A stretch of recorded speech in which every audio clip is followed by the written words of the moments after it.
Zero ಇಂದ hero ಆದ ರೈತನ ಆದಾಯ ಎಷ್ಟು ಗೊತ್ತಾ?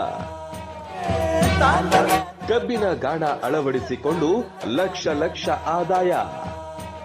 ಆಗದು ಎಂದು ಕೈಗಟ್ಟಿ ಕುಳಿತರೆ ಸಾಗದು ಕೆಲಸವು ಮುಂದೆ, ಮನಸೊಂದಿದ್ದರೆ ಮಾರ್ಗವು. ಇದೇನಪ್ಪ ಇದು, ಎಲ್ಲೋ ನೋಡಿದಂತಿದೆ ಅಂತೀರಾ? ಇದು ಕಬ್ಬಿಣ ಗಾಣದ ಪ್ಲಾಂಟ್. ಸಕ್ಕರೆ ಕಾರ್ಖಾನೆಗಳ ಹಾವಳಿ ಮತ್ತು ಕಾರ್ಮಿಕರ ಸಮಸ್ಯೆಯಿಂದ ಗಾಣದ ಪ್ಲಾಂಟ್ಗಳು ಮುಳುಗಿ ಹೋಗಿದ್ವು. ಆದ್ರೆ ಗಡಿ ಜಿಲ್ಲೆ ಬೀದರ್ನ ರೈತನ ಸಾಹಸದಿಂದ ಮರುಕಳಿಸಿದೆ. ಹೌದು, ಬೀದರ್ ತಾಲೂಕಿನ ಸರ್ಸಿ ಗ್ರಾಮದ ರೈತ ದಯಾನಂದ ಸ್ವಾಮಿ ಗಾಣದ ಪ್ಲಾಂಟ್ನಿಂದ ಲಕ್ಷ ಲಕ್ಷ ಆದಾಯ ಗಳಿಸುತ್ತಿದ್ದಾರೆ. ಸಕ್ಕರೆ ಕಾರ್ಖಾನೆಗೆ ಕಬ್ಬು ಹಾಕಿ ಹಣಕ್ಕಾಗಿ ವರ್ಷಾನುಗಟ್ಟಲೆ ಸುತ್ತಾಡಬೇಕಾದ ಪರಿಸ್ಥಿತಿ ಇದ್ದ ಸಣ್ಣ ಪುಟ್ಟ ರೈತರಿಗೆ ಗಾಣದ ಪ್ಲಾಂಟ್ ಅನುಕೂಲವಾಗಿದೆ. 10 ಜನರಿಗೆ ಉದ್ಯೋಗ ಕೊಟ್ಟಿದ್ದಾರೆ. ಹೋದ ವರ್ಷ ನಾವು ಒಂದೇ ತಿಂಗಳು ಮಾಡಿದ್ದೆವು. ನಾವು ಸುಮಾರು 150 ಟನ್ ಕಸಿಂಗ್ ಮಾಡಿದ್ದೆವು. ಯಾಕಂದ್ರೆ ನಮ್ಗೆ ಹೋದ ವರ್ಷ ಫಸ್ಟ್ ಮಾಡಿದ್ದೀವಲ್ಲ, ನಮ್ಗೆ ಟೈಮ್ ಸಿಕ್ಕಿಲ್ಲ, ಎಂಡಿಂಗ್ದಾಗ ಮಾಡಿದ್ದೆವು. ಅದಕ್ಕೆ ಒಂದು ಟ್ರಯಲ್ ಬೇಸಿಸ್ ಮಾಡಿ ಸುಮಾರು 2 ಲಕ್ಷದ ನಮ್ಗೆ ಸುಮ್ಮನೆ ಇಲ್ಲ ಅಂದ್ರೂ 2 ಲಕ್ಷ ರೂಪಾಯಿ ಆದಾಯ ಆಗೈತೆ. ಈ ಬಾರಿ ನಮ್ದು 5-6 ಲಕ್ಷ ಆಗ್ಬೋದು. ಯಾಕಂದ್ರೆ ನಾವು ಒಂದು ಮೇನ್ ಶೋ ಅಂದ್ರೆ ನಮ್ಮಲ್ಲಿ ದಿವಸಕ್ಕೆ ಏನಪ್ಪ ಅಂದ್ರೆ 8 ಟನ್ ನಾವು ಕಸಿಂಗ್ ಮಾಡ್ತೀವಿ. ಸಣ್ಣದು ಒಂದೇ ಒಲಿ ಇದೆ, 8 ಟನ್ ಕಸಿಂಗ್ ಮಾಡಿ ರೈತರಿಗೆ ಏನಪ್ಪ ಅಂದ್ರೆ ಇಲ್ಲಿ ಏನು ಬೆಳೆದಂಥ ರೈತರಿಗೆ ಕಬ್ಬು ಬೆಳೆದಂಥ ರೈತರು ಸುತ್ತಮುತ್ತಲರಿಗೆ ಏನು ಅವರು ನಾವೇ ಏನಪ್ಪ ಅಂದ್ರೆ ಒಂದು ಗ್ಯಾಂಗ್ ಮಾಡಿದೆವು, ಒಂದು ಟ್ರ್ಯಾಕ್ಟರ್ ಇಟ್ಟಿದ್ದೆವು, ವಿ ಐ ಬ್ರಿಡ್ಜ್ ಅದ ನಮ್ಮ ಕಡೆನೇ ಎಲ್ಲ ಏನು ಶುಗರ್ ಫ್ಯಾಕ್ಟ್ರಿದಾಗ ಏನು ಫೆಸಿಲಿಟಿ ಬೇಕು ಆ ಎಲ್ಲ ನಾವೊಂದು ಸಣ್ಣದಾಗಂತ ನಾವೊಂದು ಮಾಡ್ಕೊಂಡು ನಡೆದೀನಿ. ಬೀದರ್ನಂತಹ ಬರದ ನಾಡಿನಲ್ಲಿ ರೈತರು ಬಿತ್ತಿದ ಬೆಳೆ ಉತ್ತಮ ಫಸಲು ಬಾರದೆ ಪರದಾಡುವಂತ ಸಮಯ. ಆದರೆ ಇಂತಹ ಸಮಯದಲ್ಲೇ ಇವರು ತಾನೇ ಬೆಳೆದ ಕಬ್ಬಿನ ಬೆಳೆಯಲ್ಲಿ ಬೆಲ್ಲ ತಯಾರಿಸಿ ಮಾರಾಟ ಮಾಡುವ ಮೂಲಕ ಜಿಲ್ಲೆಯಲ್ಲಿ ಉತ್ತಮ ಕೃಷಿಕ ಎನ್ನಿಸಿಕೊಳ್ಳುವುದರ ಜೊತೆಗೆ ಗುಣಮಟ್ಟದ ಜೀವನವನ್ನು ನಡೆಸುತ್ತಿದ್ದಾರೆ. ಕೃಷಿಯಲ್ಲಿ ಏನೂ ಸಾಧಿಸೋಕೆ ಆಗೋದಿಲ್ಲ ಅನ್ನೋ ಸಂದರ್ಭದಲ್ಲಿ ಕೃಷಿಯಿಂದಲೇ ಉತ್ತಮ ಆದಾಯ ಪಡೆದು ಉತ್ತಮ ಜೀವನ ನಡೆಸುತ್ತಿರೋ ರೈತ ಇವರು. ಏನು ನಾವು 2 ತಿಂಗಳಿಂದ ಚಾಲುವಾಗಿ 2 ತಿಂಗಳು ಮುಗಿದು 3ನೇ ತಿಂಗಳ ಕಾಲಿಟ್ಟಿವಿ. ಈಗ ಚಾಲೂ ಮಾಡಿ ಸುಮಾರು ನಂಬಲ್ಲಿ ಇಲ್ಲಿ 22 ಜನ ಕೂಲಿ ಕಾರ್ಮಿಕರು ಕೆಲಸ ಮಾಡತ್ತಾರ.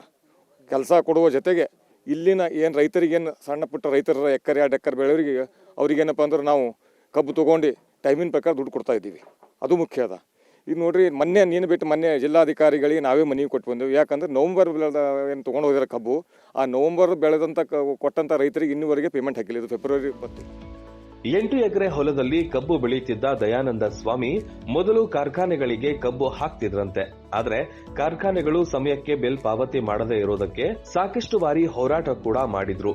ಆದ್ರೆ ಇದು ಸರಿ ಹೋಗುವ ಲಕ್ಷಣ ಕಾಣದಕ್ಕೆ ತಾವೇ ಗಾಣದ ಪ್ಲಾಂಟ್ ಹಾಕಿದ್ದಾರೆ. ಈಗ ಇವರ ಕಬ್ಬು ಅಷ್ಟೇ ಅಲ್ಲದೆ ಸುತ್ತಲಿನ 16 ಎಕರೆಯಲ್ಲಿ ಬೆಳೆದ ಕಬ್ಬು ಇಲ್ಲೇ ನುರಿಯುತ್ತಿದ್ದಾರೆ.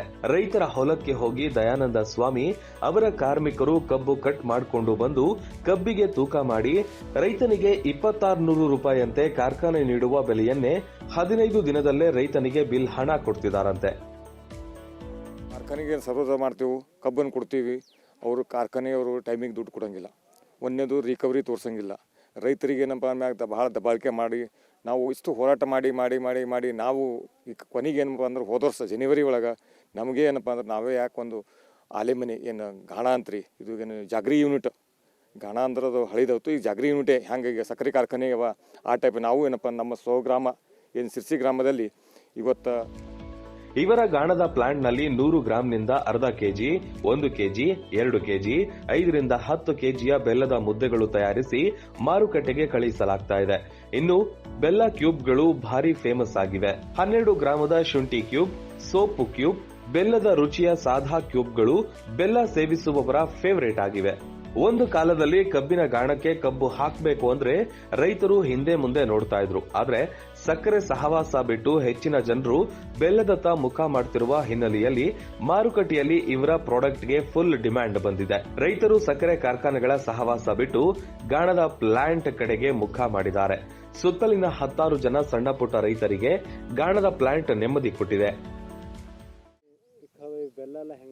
ಈಗ ನಮ್ಮ ಬೆಲ್ಲದ ನಮ್ಮಲ್ಲಿ 12 ಗ್ರಾಮ್ ಹಿಡ್ಕೊಂಡು 12 ಗ್ರಾಮು, ಆ ನಂತರ 100 gram, 200 gram, 500 gram, 1 KG, 5 KG, 10 ಕೆಜಿವರೆಗೆ ಏನಪ್ಪ ಅಂದ್ರೆ ನಮ್ಮಲ್ಲಿ ಮಾಡ್ತಾಯಿದ್ದೀವಿ. ಅದಕ್ಕೆ ಈಗ 1 ಕೆಜಿಗೆ ನಮ್ಗೆ 50 ರೂಪಾಯಿಗೆ ನಾವು ಮಾಡ್ತಾಯಿದ್ವಿ ಕನಿಷ್ಠ. ಆ ನಂತರ ನಮ್ಮಲ್ಲಿ 100 ರೂಪಾಯಿವರೆಗೆ ಹೋಗ್ತದೆ. ಅಂದರೆ 12 ಗ್ರಾಮ್ದಾಗ ಅದ್ರೊಳಗೆ ಏನಪ್ಪ ವೆರೈಟಿ ಮಾಡ್ತಾಯಿದ್ದೀವಿ. ಹೆಂಗೆ ಅಲ್ಲದ್ದು ಸೋಪಿಂದು ಏನು ಜಿಂಜರ್ ಅಂತಾರಲ್ಲ, ಸೋಪು ಹಾಕಿ ಏನಪ್ಪ ವೆರೈಟಿ ಮಾಡಿ ಒಂದು ಮಾರ್ಕೆಟ್ದಾಗ ಬಿಡ್ತಾ ಇದ್ದೀವಿ. ನಮ್ಗೆ ಒಳ್ಳೆ ರೆಸ್ಪಾನ್ಸ್ ಸಿಗ್ತಾ ಇದೆ. ಎಲ್ಲ ಕಡೆಯಿಂದ ಬರ್ತಾ ಈ ಕಡೆ ತೆಲಂಗಾಣ, ಮಹಾರಾಷ್ಟ್ರ ಮತ್ತು ನಮ್ಮ ಕರ್ನಾಟಕ ಎಲ್ಲ ಕಡೆ ನಮ್ಗೆ ಒಳ್ಳೆಯ ಒಂದು ಇದು ಬರ್ತಾ ಇದೆ, ಬೇಡಿಕೆ ಬರ್ತಾ ಇದೆ. ನಾವು ಈಗ ಇನ್ನೂ ಕಂಟಿನ್ಯೂ ಏನಪ್ಪ ಅಂದ್ರೆ ಇದು ಯೂನಿಟ್ ಹಾಕಲಾಕ ಸುಮಾರು ನಮ್ಗೆ ಒಂದು 25 ಲಕ್ಷ ರೂಪಾಯಿ ಬಂದದ ನಮಗೆ. ಸರ್ಕಾರ PMFM ಇಂದಾಗ ಏನಪ್ಪ ಅಂದ್ರೆ ನಾನು ಲೋನ್ ತೊಗೊಂಡಿನಿ DCC ಬ್ಯಾಂಕ್ಲಿಂದ. ಅವರು ಇದೊಂದು ನಮ್ಮ ಸವಲತ್ತು ಆಗ್ಯದ. ಇದಕ್ಕೇನಪ್ಪ ಅಂದ್ರೆ ಇಂಥವು ಎಲ್ಲರೂ ಒಂದು ನನಗನ್ಸಿ ಮಟ್ಟಿ ಒಂದು ಪಂಚಾಯತ್ದಾಗ ಒಂದು ಗಾಣ ಆದ್ರೆ ಒಂದು ರೈತರಿಗೆ ಏನಪ್ಪ ಉತ್ತಮವಾದಂಥ ಬೆಲೆ ಸಿಗ್ತದೆ. ಆಮ್ಯಾಗ ಅಲ್ಲಿ ಇದ್ದಂಥ ಜನರಿಗೆ ಏನಪ್ಪ ಅಂದ್ರೆ ಒಂದು ಉದ್ಯೋಗ ಸಿಗ್ತದೆ ಅಂತೇಳಿ ನಾ ಇವತ್ತು ಹೇಳಕ್ಕೆ ಬಯಸ್ತೀನಿ. ಇಲ್ರಿ, ಫ್ಯಾಕ್ಟ್ರಿಗಿಂತ ಇದು ಹಾಕೋದು ಭಾಳ ಚಂದ ರೀ. ಯಾಕಂತಂದ್ರೆ ಇದು ಚಂದ ಬೆಲ್ಲ ತಿನ್ಲಿಕ್ಕೆ ಮನ್ಸಿಗೆ ಎಲ್ಲರಿಗೂ ಇದು ಆಗ್ತದೆ. ಎಲ್ಲ ಮಾರ್ಕೆಟಿಂಗ್ ಆಯ್ತು, ಪೇಮೆಂಟ್ ಜಲ್ದಿ ಸಿಗ್ತದೆ, ರೈತರಿಗೆ ಒಂದು ಇದು ಆಯ್ತು, ಮತ್ತು ಮುಂದೆ ಮಾಡ್ಕೊಳಕ್ಕೆ. ಈಗ ನೋಡಿರಿ, ಫ್ಯಾಕ್ಟ್ರಿದವ್ರು 6 ತಿಂಗಳು ಬಿಲ್ ಕೊಡಂಗಿಲ್ಲ ರೀ. ಈಗ ರೈತ ಎಲ್ಲಿಗೆ ಹೋಗಿ ತರಬೇಕು, ಯಾರ ಬಲ್ಲಿ ತರ್ಬೇಕ್ರಿ ರೊಕ್ಕ ರೀ? ಅವರು ಫ್ಯಾಕ್ಟ್ರಿದವ್ರು ಏನು ಕಿವಿಗೆ ಹಾಕೊಂಗಿಲ್ಲ. ಬೆಲ್ಲ ಆಯ್ತಪ್ಪ ನಿಮ್ಗೆ ನಾಡಿಗೆ ನಾವು ಹಾಕ್ತೇವೆ, ನಾವು ನಿಮ್ಗೆ ಪೇಮೆಂಟ್ ಹಾಕ್ತೇವೆ ಅಂತ ಹಾಕಂಗಿಲ್ಲ. ಕಲ್ಯಾಣ ಕರ್ನಾಟಕದಲ್ಲಿ ಕಬ್ಬು ಪ್ರಮುಖ ಬೆಳೆಯಾಗಿದೆ. ಆದರೆ ರೈತರ ಕಬ್ಬು ಕಾರ್ಖಾನೆಗೆ ಹಾಕಿ ಬಿಲ್ ಸಿಗದೆ ಪರದಾಡುವಂತ ಪರಿಸ್ಥಿತಿ ಈ ಭಾಗದಲ್ಲಿ ಸರ್ವೇ ಸಾಮಾನ್ಯ. ಅಂತಹ ಕಾರ್ಖಾನೆಗಳ ದರ್ಬಾರ್ಗೆ ಬ್ರೇಕ್ ಹಾಕಬೇಕಾದ್ರೆ ಇಂತಹ ಗಾಣದ ಪ್ಲಾಂಟ್ಗಳ ಅವಶ್ಯಕತೆ ಬಹಳಷ್ಟಿದೆ ಅನ್ನುವಂತಾಗಿದೆ.